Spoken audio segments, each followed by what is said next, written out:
Welcome, boys and girls. Christine here with a discussion about Grand Cathay in Total War, Warhammer 3 Immortal Empires, the kind of issues they have as a race, and what hopefully Creative Assembly will be improving for them going forward.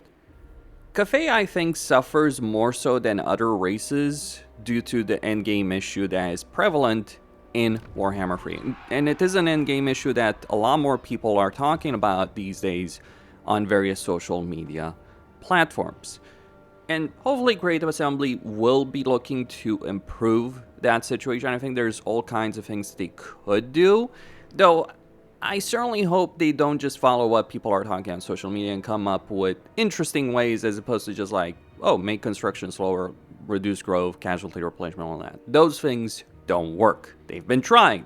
In multiple Total War games, they don't work. I think the only Total War game that had a good end game was Three Kingdoms. And there were a lot of reasons behind that. AI, empire building, potential, diplomacy, etc. That did work. That's the only example. So take a look back at 3K, which I think is relevant when we're talking about Cathay, aka Warhammer China. But why does Cathay suffer more than other races? Well, one of the principal reasons any campaign suffers in the endgame is climate. And this is not a Cathay strong point. Basically, if you're playing a Cathay campaign, be it Miaoying or Xiaoming and even Yanbo, you have a limited selection of climate. You have temperate, you have savanna, and you have desert. That is the climate that is generally available in Cathay itself, but not much beyond Cathay itself. With the exception of course, the Empire and Nehekara. Yanbo has jungle, but who exactly wants to play a campaign in Lustria is all I'd ask. And especially Yanbo's campaign is really the least interesting one, because you might say, oh, you have more potential long term. You do, a lot more potential because of his unique campaign mechanics. But the problem is spending an entire campaign to conquer Lustria, building up settlements so you can do a ritual to give yourself more compass options is not exactly the most ideal campaign dynamic to work with. Another problem with Cathay is their lack of ways of improving casualty replenishment. They are one of only 2 races in the game that has very limited ways of improving casualty replenishment. One of those races is Sinnelleos, and I would say Sinnelleos suffers from this far more than Cathay because of the out-resolved situation for Sinnelleos.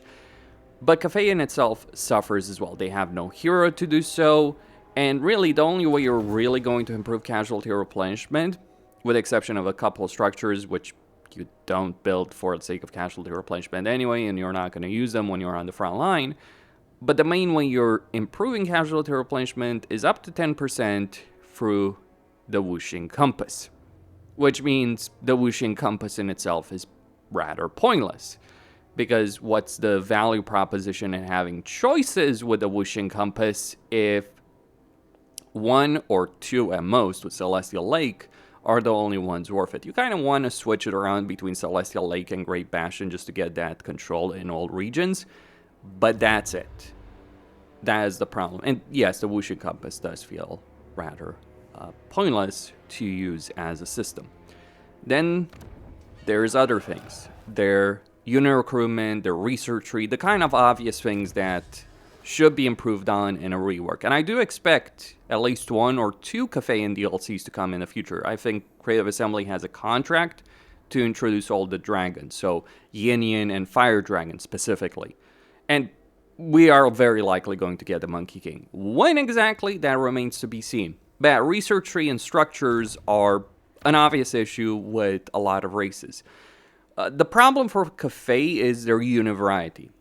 And to explain this, you have a campaign dynamic where you have an interesting area to start with in Cathay itself, but you don't have the unit variety to use that because you've got Snitch. You want to wipe him out as quickly as possible.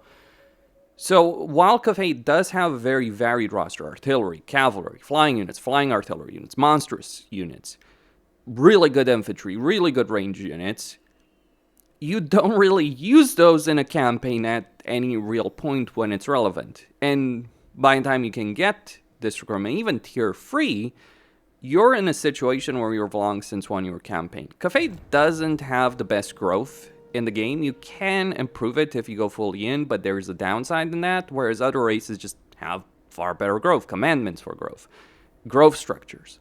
That is one of the things that is so lacking for Cathay, and it's not a problem long term, but it is a problem short term. It does affect the unit variety, because realistically, if you're playing a Cathay campaign, until you get to tier 3, here's all you're going to do.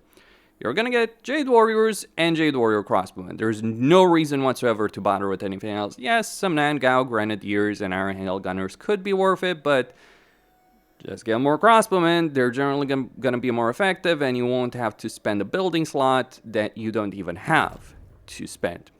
Because Cathay does require you to use multiple buildings for the sake of harmony. You can decide to ignore harmony, but this is kind of how CA decide to make up for some of the deficiencies they have, be it construction, growth, etc., or recruitment. Harmony has never been a great system. It wasn't great when it was global. It's not great now that it's provincial-wide. Basically, Yang is only useful in a very limited situation when you're recruiting a lot of units. Yin is a choice early on in a campaign, effectively. It's a choice in the sense that you really screw over your recruitment, but you get faster construction, cheaper construction, control, etc. But you're sacrificing balanced harmony. Why does balanced harmony matter, you might ask? Well, to put it very simply, balanced harmony gives you campaign movement range, upkeep, and income. So effectively, you either ignore harmony and just keep it balanced, or you go full yin to grow up settlements and then just switch the balance anyway to maximize your economic potential. Not a great system, not a great dynamic. I understand that CA really wants to make the harmony system work. They never have. And even the Shadows of Change update to Cathay from that perspective did not really fix the issue in any way, shape, or form. It's kind of a bad system to be dealing with. Either it's completely irrelevant, or it's just constant micromanagement of all of your provinces, not building certain things or building certain things just for the sake of harmony. Again, not a great system to be engaged in a campaign. Then we have the Great Bastion in itself. The Great Bastion is not really that great. It's, one, not defensive, not really strong enough. Yes, there's a lot of units, but you're going to struggle to build it up to really make the defenses work in this thing. You can recruit units here, and you can even increase some hero capacity, but you're missing out on alchemists. But the growth of the Great Bastion, as well as the recruitment slot situation of the Great Bastion, does limit its potential. I always think back to the Elven Gates that existed back in Warhammer 2 at launch, because the Elven Gates had 5 slots, right, beyond the settlement building. You could use the Elven Gates as your main recruitment centers and focus all your other settlements on economic production. They nerfed that in the ground, then they brought it back in a worse way for the Great Bastion. I would say probably the Great Bastion should just be its own province, so free region's own province. That would make it better, and more recruitment slots would be useful as well.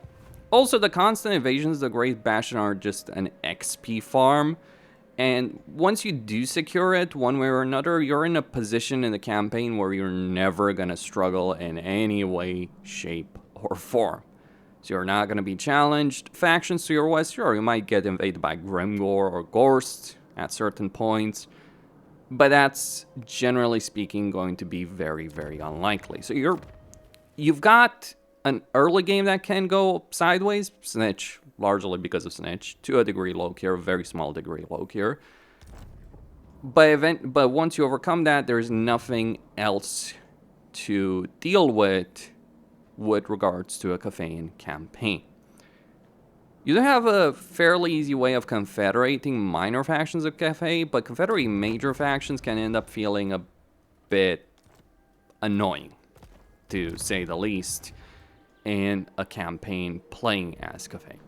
Like, basically, If you're playing Miao Ying, you better pray Xiao Ming does poorly because you'll never confederate them. So it is also the issue of confederation in Cathay that's causing a problem because they're too safe, they're too secure, they have no foes. Because they have no foes, they become very strong. So it's just that issue of confederation. Like Cathay, in a way, is a microcosm of a lot of bad pacing, balancing issues that Warhammer 3 inherently has. It's not that the race itself is so bad, it's when you put the race together with everything else that things do go sideways very, very quickly.